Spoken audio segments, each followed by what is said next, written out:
Okay, so again, we drop the parentheses because we can't do anything with those parentheses, and it's an addition sign. And then again, we just box in circle. So we're going to box in everything with an X, and I'm going to circle everything without. I'm actually going to redo that one so it looks more like a positive 3. There's a 1 in front of the X, so 1 plus 2X is now 3X. And then 3 minus 1 is 2.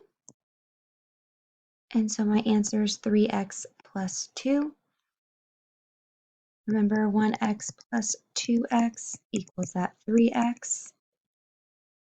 And then the 3 minus 1, that was rough, is 2, and it's a positive 2, so that's where we got the plus 2. So negative 8z. Remember, I put a line through my z's so that way they don't look like a 2. Plus 4 plus 8z minus 7. I'm going to box and circle.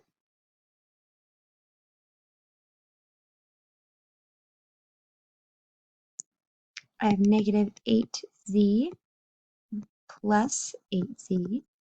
Those are additive inverses, which means I'm adding the number and its opposite. So that's going to give me a 0z.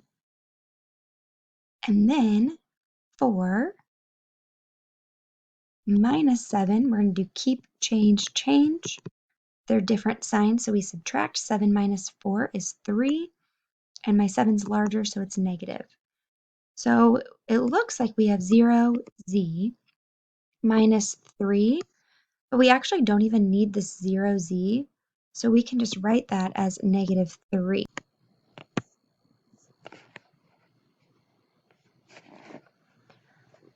All right, so now let's rewrite it.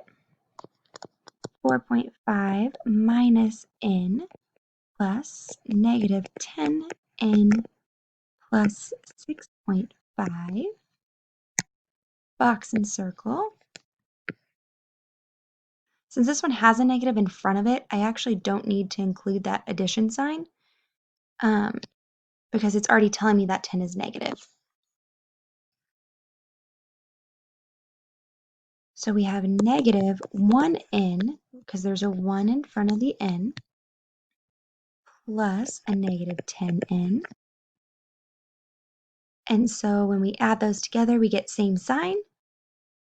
And we get negative 1 plus negative 10 is negative 11n.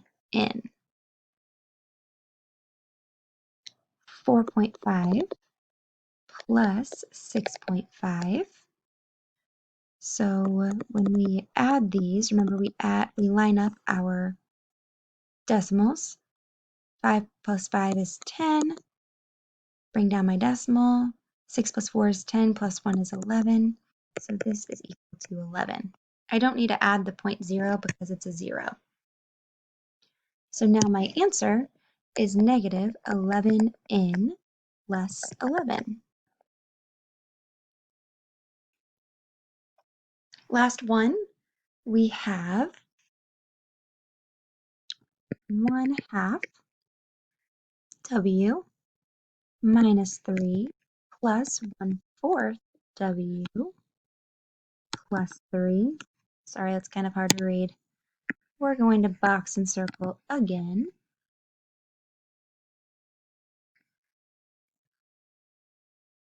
So we have 1/2 w plus 1/4 w.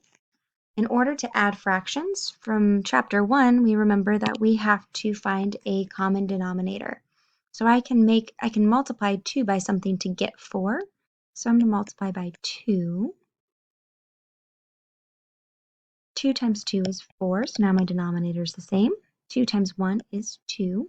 Keep my w plus 1/4 w. And now we can add like normal. 4 is our denominator, so we keep that. 2 plus 1 is 3, and then we attach that w at the end. Then we have negative 3 plus 3. These are additive inverses, but if you forgot that, you can see that they're different signs, so we subtract 3 minus 3 is just 0. And so our answer is going to be 3/4 W. And then you could put plus 0, but we actually don't need it because we don't need the 0. If it's a 0, we can actually just leave it out. So my answer is just 3/4 W. And so that is all that we have for part 1 of 3.1, or sorry, 3.2. And so we'll do 3.2 part 2 next time. So now it's your time to work on your other classwork, which I assume would be big ideas.